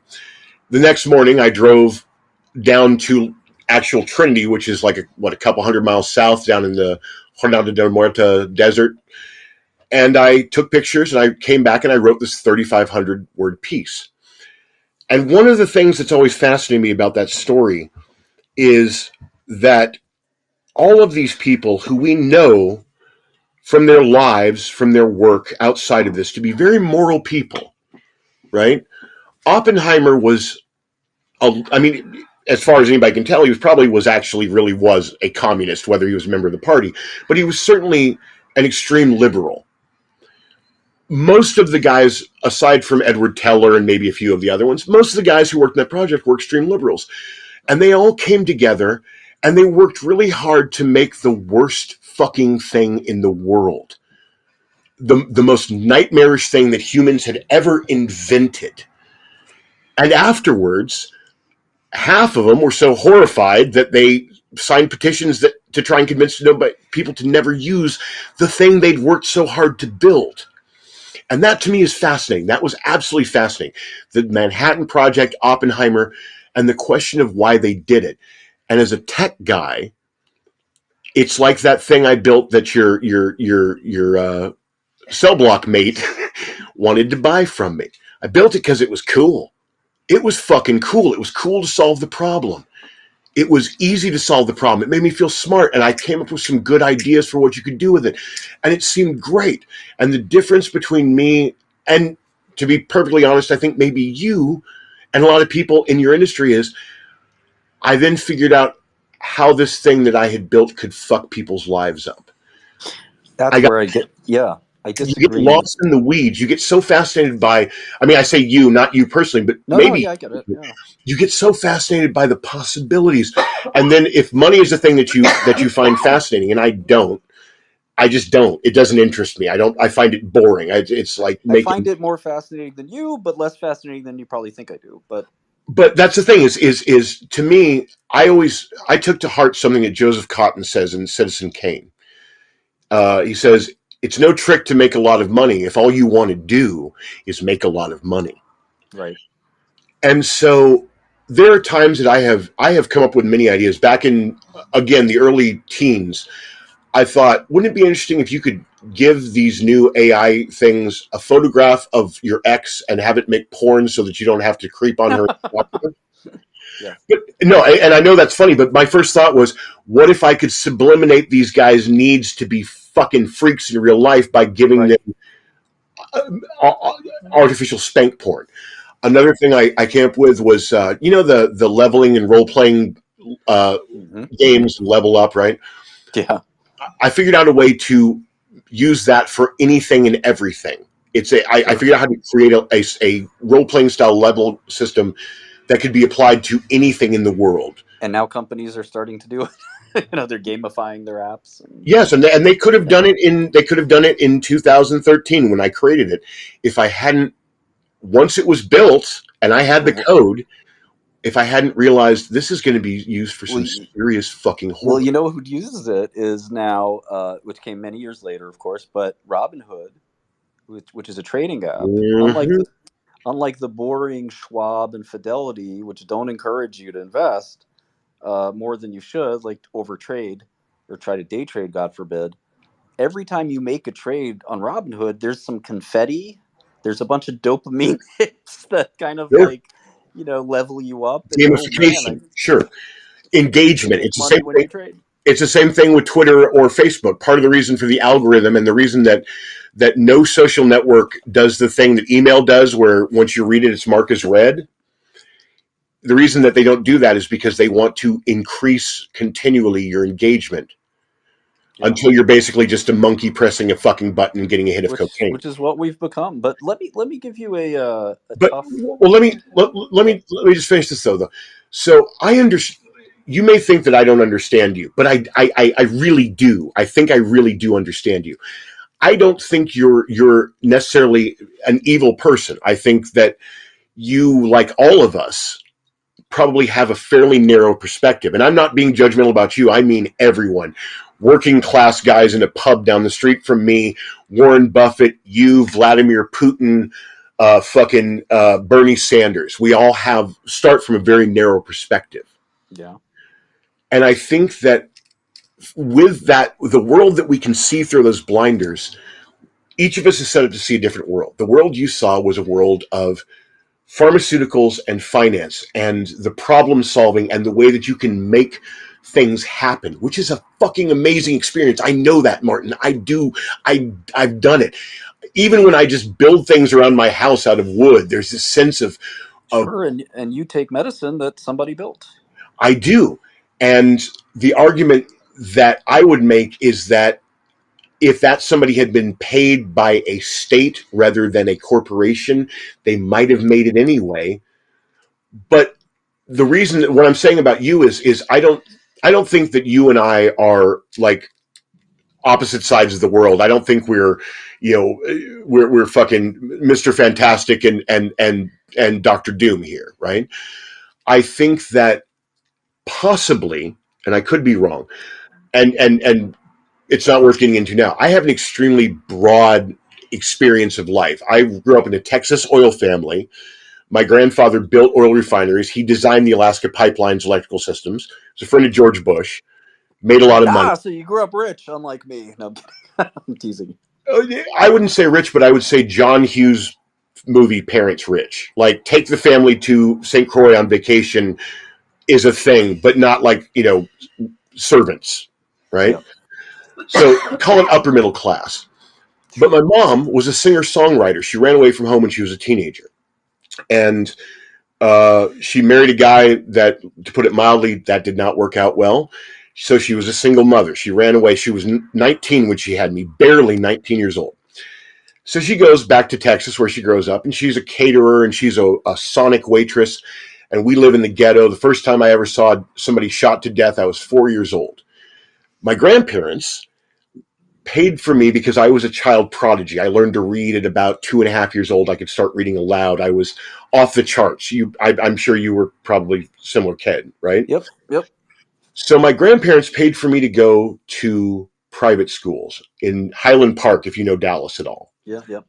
So I'm going to school every day at these Eaton and Harrow model schools. The children I'm with, Trammell Crow's nephew is there, and Ross Perot's the EDS, the vice president, Yeah, right? And oil people and fucking horse people. One of the kids I went to school with, Kyle Mannion, his dad owned a ranch that was probably worth more than a lot of pharmaceutical companies because he bred stallions, right? yeah, sure.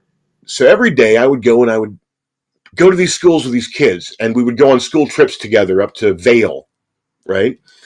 And then at night, my mom would pick me up in her beat to shit car, and we would go back down to the hood where we lived in a shotgun shack, and there were gunshots all night. And occasionally drunks would try to break in, or some random hobo would try to set the paint cans left on the side of our house on fire. When I was older, I moved into a trailer park in Montana, and that was very different from being poor in urban Dallas. Like being poor out in rural Montana, that's a whole different story. That's some David Lynch shit, right? I lived I was an art school student in San Francisco. I lived in Las Vegas. I was a wannabe screenwriter in California. I lived in Turkey for a year when I was a kid. living out in the middle of rural Turkey, not Istanbul, but like middle of nowhere, right? And my point of this is that I have had an extremely broad experience of what human life in this world is like.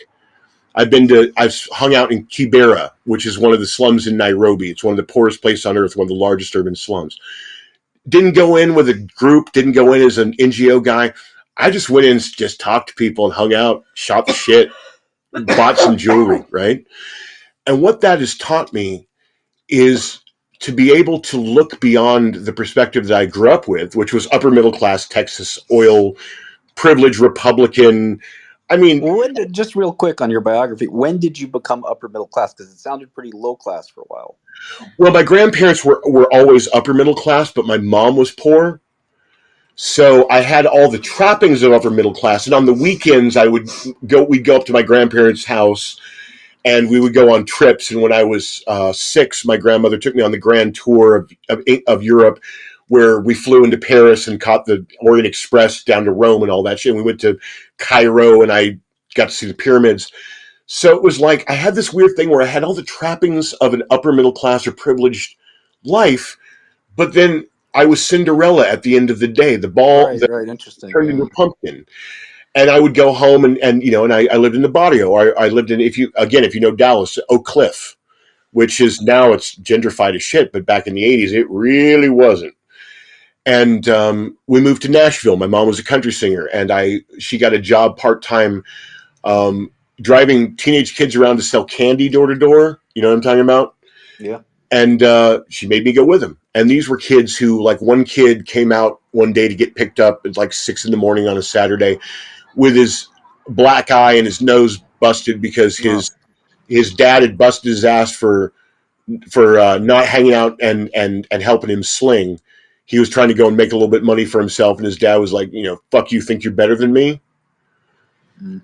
And all of this was all the stuff that made me realize that my understanding of life wasn't the only one. That my perspective of the world, no matter what it was, you know, because I realized that the poor people I knew, the people, my neighbors when I lived in Oak Cliff or in you know, inner city Nashville or in Montana, or when we were living, my dad was a lumberjack in Harleton, Montana, which is a much worse place than the slums of Nairobi.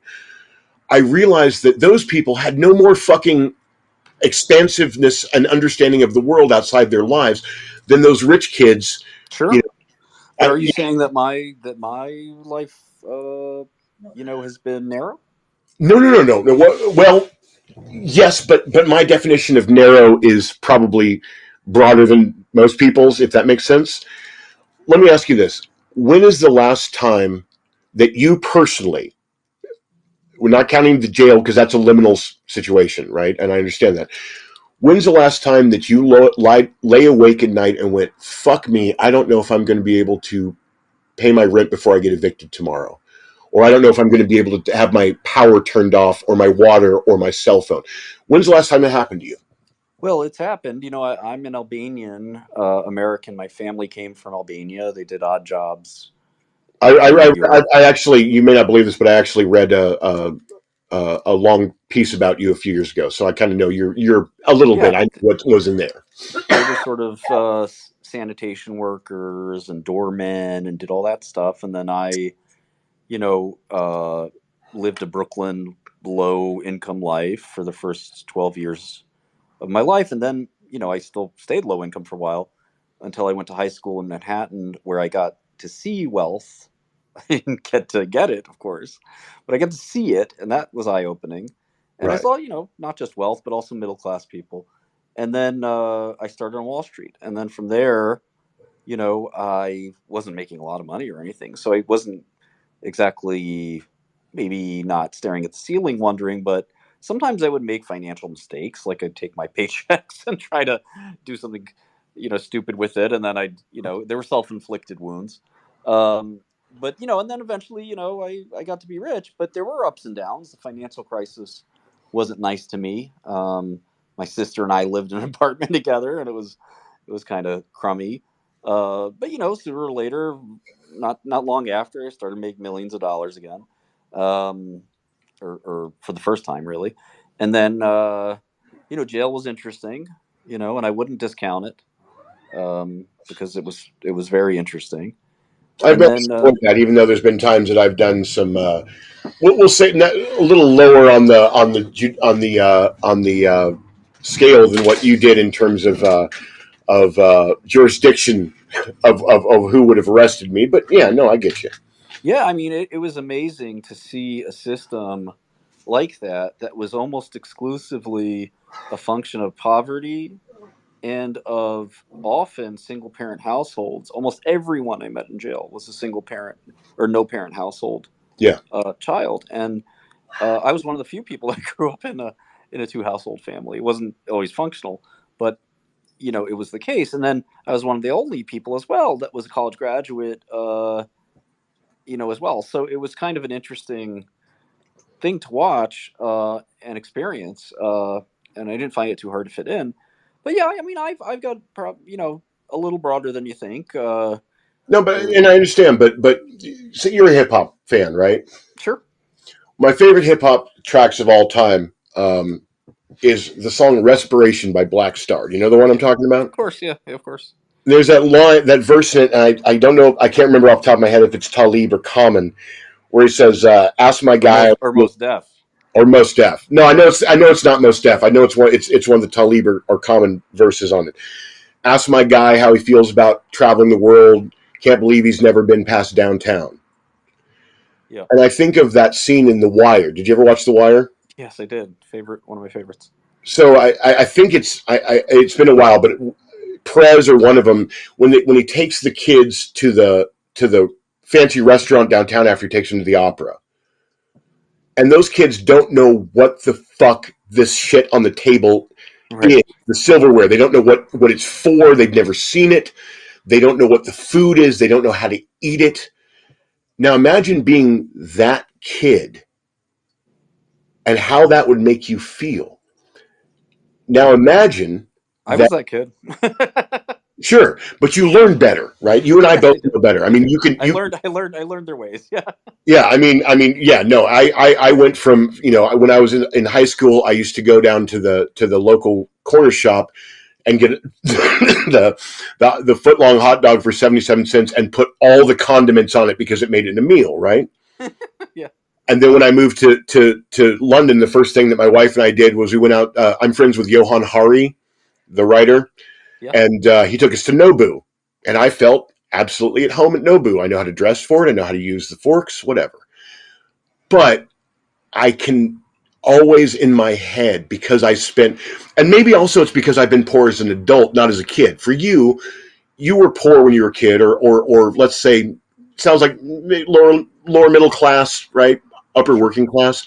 Yeah. You got rich, and once you got rich, you'd do anything not to be poor again, right? Mostly true. Yeah. Yeah. So I never got rich. I worked for .coms and I had good salaries, but I never had equity, right? I never bought the stock options. I never bought a house, mainly because at the time that I was going to buy a house, this was when people were going, well, no, you just buy a house, you get this thing called a subprime mortgage. And I would go, listen, I don't think that's going to work the way you think it does. And a lot of my friends went bankrupt and I didn't because I rented. I've never owned a house, Martin. I've only ever had one credit card and it was co-signed by my business partner. I have never had more the most I ever had at one time in the bank was I did a project. I had $50,000 in the bank and it lasted me for a year. I I mean, have your biography is fascinating, but I want to ask you. My point of all of this though Yeah. is that imagine being me, right? I'm a bright guy. I'm a real fucking bright guy. I play a dozen instruments. I can code in a bunch of languages. I've read the Bhagavad Gita. I've read all the shit, right? I've studied everything. And yet, because of various things, I live in a house that has 4 rooms that is older than telephones. It's older than America. It's older than America. Yeah. And it has a bathroom and a kitchen that were tacked on at some point in the last century. You made the I choices you've made. I made the choice I made, but there were also choices that were made for me, and there were choices that I had no control over.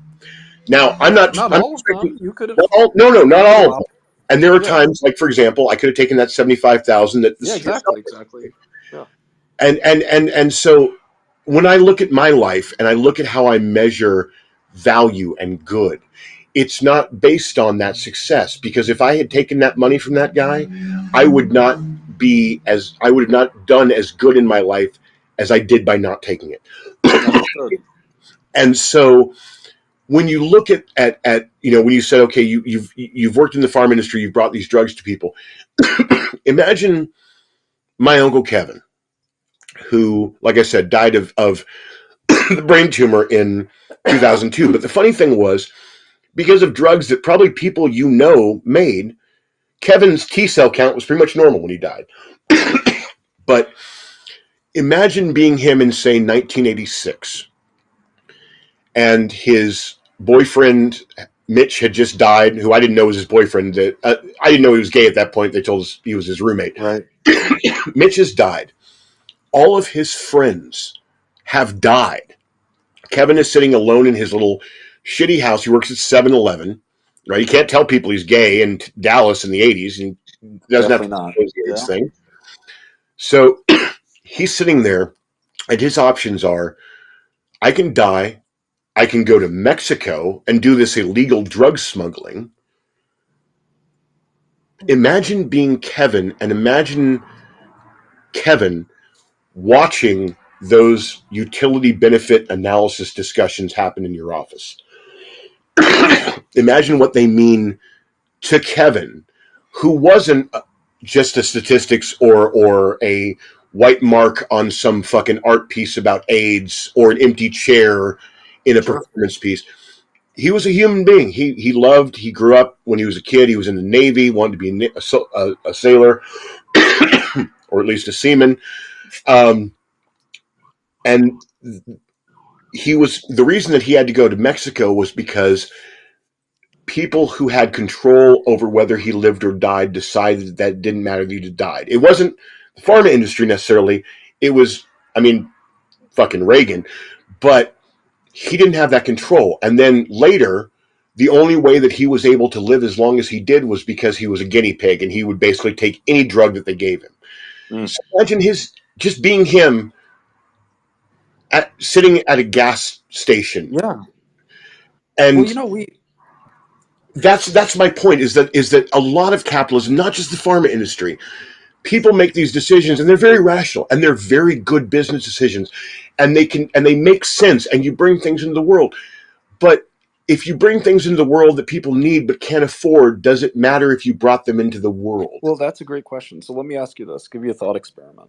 All right. And I have some personal involvement in this thought experiment, and then I'll tell you a story about a drug I invented for a very weird rare disease. There's a drug called Kalydeco, which is the first ever cystic fibrosis cure, and it's only a cure to the extent you take the medicine every Right. day, but you live. And cystic fibrosis was the biggest fatal genetic disease. I remember. And I had a friend die of it at 19, and Kalydeco, was amazing. It costs the company a lot of money. They decided the price should be, because of this utility theory thing, $300,000 a year, which at the time was basically one of the most expensive medicines ever. Since then, it's gotten even wilder that Kalydeco isn't even, it's expensive, but 300,000 isn't the most expensive. So it's 300K a year every year for the rest of your life. That somebody, not you obviously, but somebody's going to have to pay this pharma company, and it probably costs $50 to make an annual supply. Um, and a bunch of people. Now, cystic fibrosis is mostly a white disease, but there Yeah. are some places in the world, uh, maybe near where you are, where it's actually much more genetically prevalent than in the U.S. Yeah. But regardless, before this drug, and then the company actually ended up coming with a couple of more that addressed. I think they now are up to 90% of all cystic fibrosis is treatable with their drug. The company made this drug, and before them, if you know anything about cystic, it's a tough disease. Yeah. Your lung function declines over time, and you Yeah. die. And it's Yeah. terrible. Now, let me ask you about this thought experiment in my head. What if cystic fibrosis? It costs $300,000, and whatever magic wand existed, between private, public health care, copay insurance, everything, put all this stuff aside, abstract it, and just say everybody gets paid for it, except if your last name starts with A, B, or C, you don't get paid for it. 5 or 10% of these people just not going to get it. And you can change that number to 20% or 30% or 50%, any variation of the thought experiment. The world is a better place because of the drug. Do you agree or disagree with that inequity of the random ABC names? To me, state after the drug's invented of the world is better than the state before the drug's invented. Or do you feel otherwise? I get where you're going, and yes, no, I agree with you. So I think that one of the problems with the pharmaceutical industry is that the profit incentive, does create these expensive drugs. Cystic fibrosis is a rare disease, so that $300,000, while it's a big number, the number of people that take the drug isn't that big of a number. Nevertheless, Vertex, the company that makes it, is now 3 times the size of GM, about the same size as Boeing. So they're one of the biggest companies in the world. So you could argue that their drug price was a little too high, but they've also done a miracle. They've done probably better things than the companies I just mentioned in a lot of ways by curing cystic fibrosis and giving people who had a death sentence a new lease on life. And I think it's an awesome company. And I think the people that work there, I hired 3 of them, but it's a big company. I think those people should get a parade thrown for them every year. What they did for people with CF. And, this represents the best part of the pharmaceutical industry, right? This isn't, it's hard to fight this part of the pharma industry. It's easy to fight Purdue, and it may even be easy to fight me, although I disagree.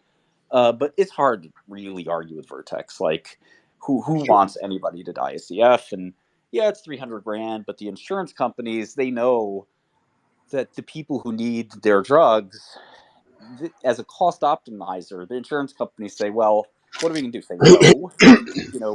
We have to pay for this because, one, we're not going to see this every day, like somebody with a migraine or diabetes. We see this every now and then. So every now and then we pay a big bill, but we're not getting this bill every second. So it's no big deal. We'll pay for it. And one of the problems that happens is the copay system, which is very imperfect. Typically the copays are taken care of or they're reduced to a level that's manageable. Sometimes they're not.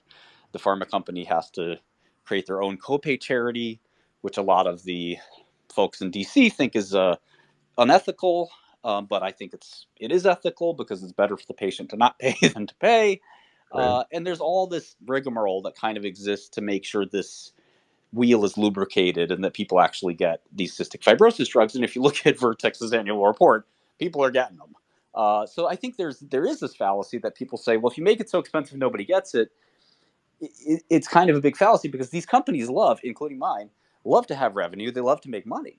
It's probably the part you take qualms with is that we're not getting 100% of the people who want the drug.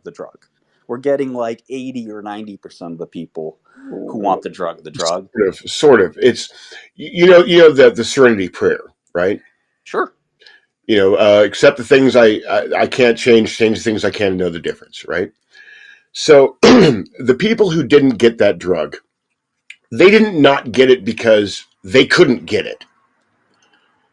Right. It wasn't possible to get it, and it wasn't even possible to give it to them at a price they could afford. Now, when you talk about the people doing this, you said you're proud of them, and you should be. They're absolutely justified. Do they have awards for people who develop these drugs? They do, and they should be more regarded than a Kim Kardashian or a Kanye West. Absolutely agree. So, did these people win any awards for doing this drug? The awards, it's called the Prix Galien. It's this French thing. It's been put on for a long time. Okay, I've seen that name. I know, sure. It's a very small award ceremony. It's Yeah. not the red carpet. Now, But yeah, I think they did win that. now let me ask you this: is there an award for the people who do the best utility benefit analysis to get the maximum profit for that drug for the insurance companies? Do they get an award? Is there a plaque with their name on it? There's a stock option award and a big paycheck at the end of the year, but That's that's it. about it. If I went to that company, what were they called? Vertex? Yep. And I said, I want you to give me the names of the scientists who developed this because I want to write a story about it. They would say, sure, absolutely. Yeah, they'd trot them out, and you'd have all the journalistic access that you would need, and they'd get all the documents you've ever asked for. They'd memorialize it, and they'd even want to put touching music behind it, and they've done those Absolutely. internal corporate PR efforts. And if I went into Vertex and I said, I want you to give me the names of everybody who decided that this drug needed to have a profit margin so big that people couldn't afford it and died, I want you to give me their names. You think they'd do it? I think that you'd be the biggest persona non grata, and that there'd be a company-wide email not to talk to you. It's almost like the one thing that they're doing is extremely laudable and celebratory and good, and that they know that people would be pleased with it. And the other thing they're doing, for some reason, they're not as proud of that. They're not as they're not, they don't those people don't get an award. They don't get to be trotted out to the front office and have their picture taken with the music. I wonder why that is. If those other people are just as valuable and useful to society as the people who actually make, the fucking life-saving drugs, the people who decide who gets it and who doesn't because there's not enough profit. If what they were doing was that useful and good to society, you'd think they'd want to celebrate that success as well. And yet, somehow, I would be persona non grata in that case because they know that that's the evil fucking side of what they do. That's a tougher question for sure. Yeah, I And wouldn't say it's evil, but yes. you wouldn't say evil, but that's the thing. I'm fond of making statements that are very blunt about things that people don't question. So, like in on Twitter, for example, people will say, but these things wouldn't exist without capitalism," and I say that's just not fucking true. And they don't know how to deal with that because nobody ever questions the idea that iPhones wouldn't exist without capitalism or these drugs wouldn't exist without capitalism. For a lot of people, that is such a fundamental faith, and faith is the word because Right. it's based on ideology. That if you say, well, what would you be able to tweet without capitalism? Yeah, Well, let's get absolutely. into it for pharma, because again, the field I know, and I have hundreds of examples And I from. do want to say that after this talk, I think that I'm kind of coming around to your way of thinking that for me, the problem isn't necessarily the pharma industry, although there's Purdue and there's evil shit like that. Yeah, there's plenty to blame. Yes. But the main problem for me has always been, and this is why that choice of example for that tweet may have given you the impression I had some particular hatred for the pharma industry. I don't. The privatized health insurance industry, those are the motherfuckers that I really, really would not mind seeing hanging off of fucking telephone poles like in Stephen King's The Stand. Well, yeah, that's a violent imagery, but for me, I haven't seen The Stand in a long time, but I assume in your image they're dead. No, not Um, yet. Oh, not yet. No, they wish they were. very violent imagery, but I think that yes, between the PBMs, the insurers, the distributors, and the pharmacy, you have four players that are all trying to extract a rent of some kind from the system. The one thing I'll say about the Vertex drug that bears importance after those, especially with these small molecule organic chemistry type drugs, after 17 to 20 years of patents, the drug patent goes away, and for better or worse, some Indian or uh, Chinese company, which isn't necessarily a bad thing, Yeah. um, can make that medicine for the $5 that it costs and charge $10 for it. Do they? What's really interesting about that is they tend not to, and in fact, there's a drug called Gleevec, which was a miracle medicine for chronic myelogenous leukemia, which was a very terrible disease that Novartis's Gleevec turned into not so terrible. And Gleevec went generic. It was one of the first ever, like, wow, that's a miracle drug from modern molecular chemistry. And it went generic. And I had to laugh, and I shouldn't because it's a morose and sad thing, but I had to laugh when this $75,000 drug went generic, and the whole point of the generic industry is to say, Right. "Great, patent's over. We're going to undercut you bastards." And Teva, the Israeli biggest generic company, said, and then Sun is another one, which is the biggest Indian one. They said, "We're coming out with our generic. Unveil, like, cut the ribbon, unveil the price, $70,000." Yeah. And it was like, what the f? You're supposed to come out here and cut the price by 50%, But, 90%. but Martin, the problem is it's like that old '80s commercial about the guy who finds drugs in his kids, like under his bed, and he's like, "Where'd you get this from?" The kid looks at him and goes, "You, all right? I learned it by watching you." Right. Right. Now, Well, now, Teva. let me ask you. What? This is interesting, though. So you're talking about the patents elapsing and everything. Now, are the patents the only thing that prevents these generic companies in India and China? Can they figure out how to make the drug without it, like Yeah. it's Yeah. published, right? Oh, yeah. It's public. Yeah. So now let's imagine that you are, I don't know, let's say Joseph Biden. Sure. Now you know that cystic fibrosis is a terrible disease. Children die horribly of it, right? Yeah. And you know that China has about the same regard for intellectual property that I do for Donald Trump's penis. Sure. You know that China will make whatever the fuck they want and sell whatever the fuck they want, whether it's clones of American chips or whatever. And the only thing that stops them from selling this shit around the world is the threat of American sanctions and tariffs. And maybe if they got crazy enough with it, we might send a nuke or two, right? In full agreement. Yes. So you know that these Chinese companies can make these drugs for nothing.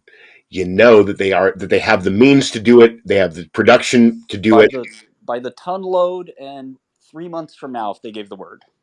And what happens if any of those companies do that? What does Joseph Biden do to China? He's going to have a call with their diplomat, with their the person that represents U.S. China affairs, and he's going to say, "Listen, guys, our strong American company Vertex that pays a lot of taxes, whether they actually do or not, that employs a lot of Americans and represents our country. You're going to be hurting them quite a bit, and you cannot bring those drugs to our country because we have a Food and Drug Administration that would not allow it. One, and that two, if you're trying to do this in some other way, we're going to have a very, very stern discussion about this, and we're going to stop buying soybeans, rice, your electronics, and we're going to put tariffs on every other good you're going to put in our country, and we're going to go to war economically." And this is an egregious violation of everything we stand for and everything we thought you stood for too. So what the hell are you doing? You better stop this or else. Right, because what we stand for is not Joseph Biden is not standing up for a child who's dying of 60. I was thinking 65 Roses. That was the charity we used to get, was called that, cystic fibrosis. There's a child in Omaha who is suffering, dying of this. Joe Biden is not actually thinking of that dying girl in Omaha. Joe Biden is thinking of our way of life, because our way of life is not actually about life, liberty, and the pursuit of happiness. It is about the pursuit of profit and capitalism. Capitalism is not leashed. Capitalism has its boot on the throat of the government, no matter what they say at campaign time, because otherwise Joe Biden would go, you know what? Anybody that can't afford it, get the fucking Chinese. Y'all have fun. I don't want another child to die, because capitalism dictates policy. Policy does not dictate capitalism. I think everything you said is true, but I'll make one or two comments that, again, may or may not change your mind because In fact, unfortunately. no, you know what? So this even gets worse. So let's say Vertex only operates really in the U.S., right? No, they're a global company now. Okay. So if the Chinese said, all right, I don't know if cystic fibrosis is a thing with Chinese genetics, but let's assume it is.